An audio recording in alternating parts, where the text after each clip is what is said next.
বাবার হোটেলের খাবার ছেলের জন্য অধিকার, কিন্তু সেই ছেলেটা যখন প্রাপ্তবয়স্ক বেকার হয় তখন আর বাবার হোটেলের খাবার ফ্রি ফ্রি মেলে না, বিনিময়ে তাকে তার নিজের আত্মসম্মান বিক্রি করে দিতে হয়।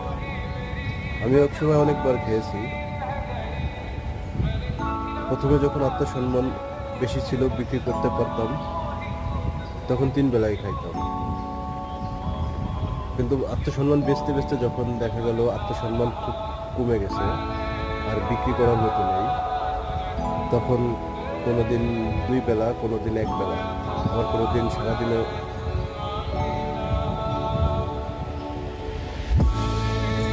একজন প্রাপ্তবয়স্ক বেকার ছেলে